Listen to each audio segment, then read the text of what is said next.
I hope y'all are having a good afternoon. Where I'm at is 3 o'clock p.m. and my day has been going quite well. Um, I want to share y'all with I want to share something with y'all that I read about over lunchtime, and I think it's a great scripture.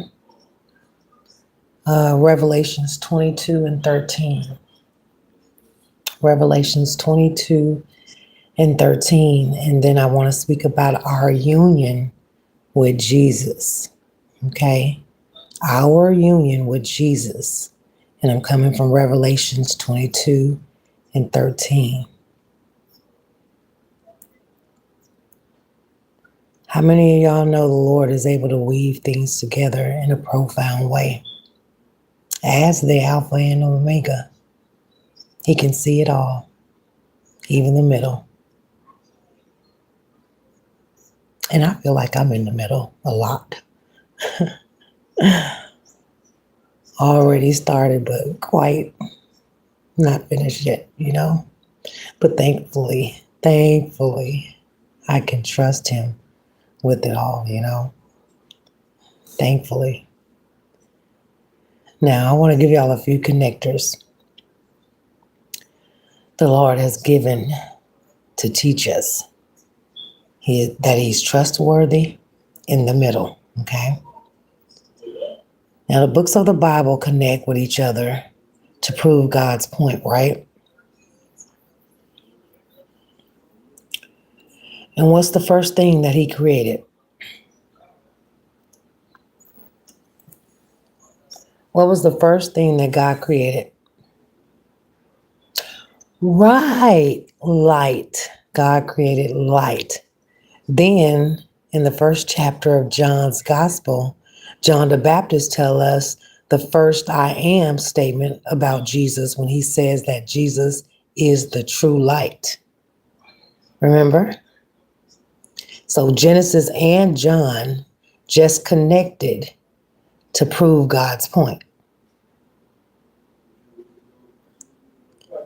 Then in John 6, Jesus says, I am the bread of life. And what did the Israelites eat when they were in the wilderness journey through the desert? What did they eat? Manna. Right, manna. Bread from heaven. Jesus says He is the true bread. And when we eat of Him, we will never go hungry again. And I used to wonder when I was coming up what that scripture meant, but now I quite get it. Do you get it? Now, Jesus makes another declaration in chapter 15. We're still in John 6 now, okay? He says, I am the vine. I believe it was John 15 and 15. He said, I'm the vine. Right? And then this is the seventh and last I am statement from the book of John. Now, when we come to the table for the Lord's Supper, we have bread and we have wine. And those y'all that attend church, you probably already had it Sunday, right? Okay.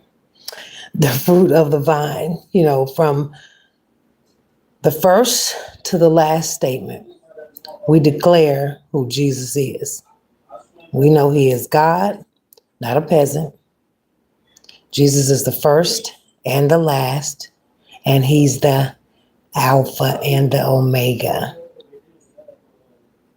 And remember when Jesus tells His disciples He is the vine, He's saying in essence, I am a huge connection point to you, and He is.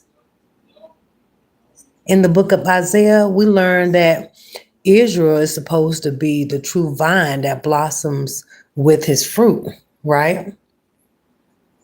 But Israel's disobedience prevented this, and Jesus took the place of Israel to be the perfect vine. Israel and our redemptions come from Jesus. His obedience bear the fruit of righteousness. And salvation comes through him.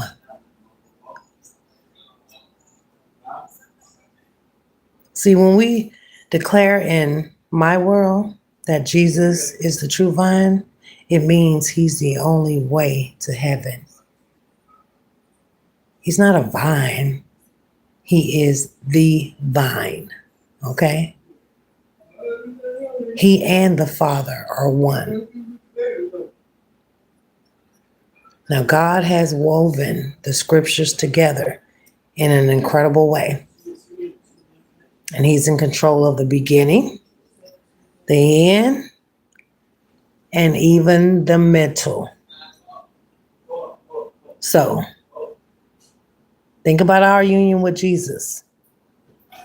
Think about our union because he is in control of the beginning, the middle, and the ending. Y'all stay safe. God bless. I'd like you to stand on top of that. It's really good.